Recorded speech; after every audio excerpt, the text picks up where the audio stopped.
E aí galera, um vídeo um pouco diferente, né? Quero tratar de alguns assuntos históricos, porque hoje, dia 13 de maio, se celebra, por exemplo, a aparição da Nossa Senhora de Fátima, lá em Portugal, né? Dos três pastorinhos.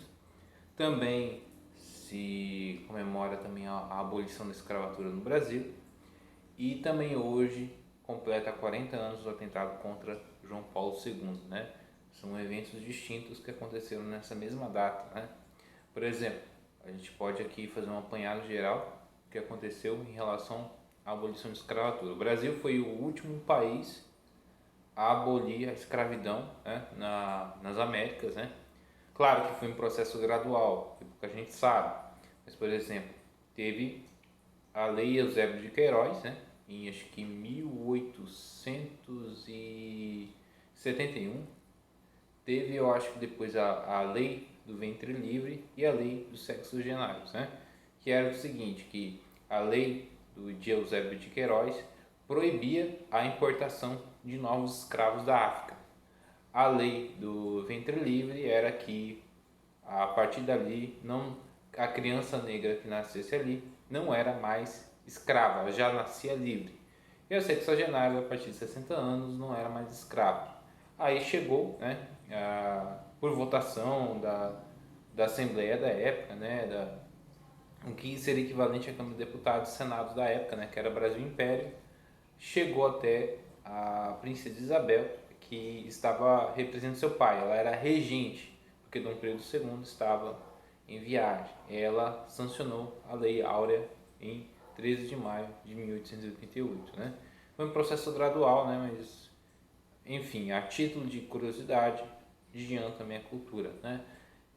No dia 13 de maio de 1917, apareceu lá em Fátima, em Portugal, para os três pastorinhos, né? Acho que é Francisco, Jacinta e Lúcia, né? Aparecendo Nossa Senhora e tal. Acho que eu já falei por alto em algum vídeo. Então hoje se completa 104 anos da aparição de Fátima para essas três crianças e tudo mais. É algo mais relacionado à Igreja Católica, né? E hoje se completa 40 anos que João Paulo II quase perdeu a vida, né?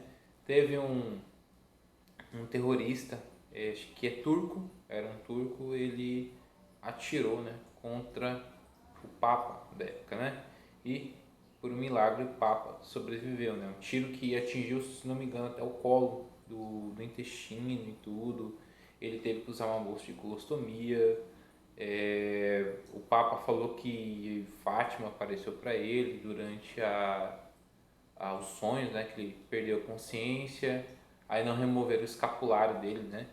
Então é uma coisa assim que, poxa, o cara era um terrorista, ele inclusive ele tinha matado um jornalista na Turquia, tinha fugido da prisão, tentou matar a tiros o Papa. Ele participava de um grupo extremista lá da Turquia chamado Lobos Cinzentos. Isso é outra história, é um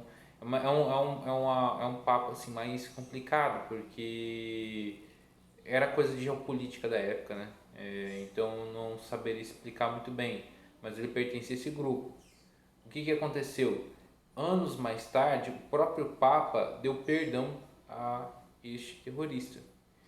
E este terrorista que estava preso na Itália, ele foi transferido para a Turquia para ele cumprir o resto da pena dos crimes que ele tinha feito na Turquia, e ele foi libertado em 2010.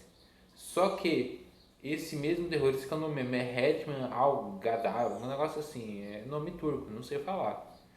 O que acontece? Esse terrorista, esse sujeito, ele se converteu ao catolicismo. Ou seja, o cara que tentou matar o Santo Padre, né, que era o Papa João Paulo II, ele foi perdoado pelo Papa. Eles, anos mais tarde, tiveram uma conversa de 20 minutos. O Papa perdoou ele. E esse cara depois se converteu ao catolicismo. Olha só que é uma coisa interessante. Então, esses fatos aconteceram nesta mesma data, 13 de maio, né?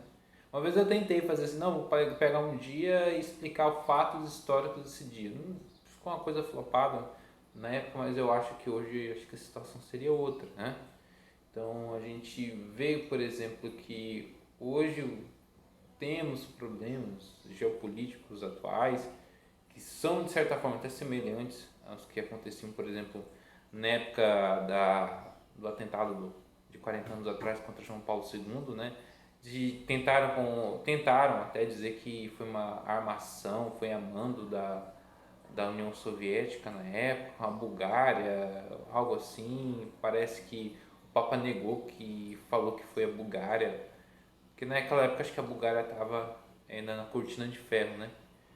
Mas assim, realmente certas coisas parecem que são atuais, se você for ver. Quanto a o fim da escravidão no Brasil teve um papel muito importante da Igreja Católica, inclusive, né? Vale se ressaltar que a Igreja está ligada nesses três fatos porque o bispo da época do Império da época, né? Algo assim, ele também defendia o fim da escravidão, tá?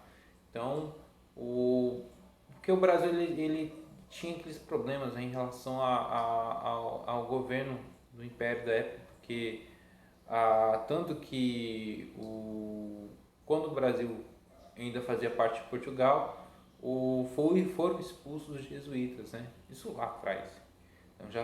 Então a igreja tentava não se meter muito nas questões políticas do Império, né? Mas houve sim uma influência da igreja da época para que se findasse a escravidão no Brasil, né?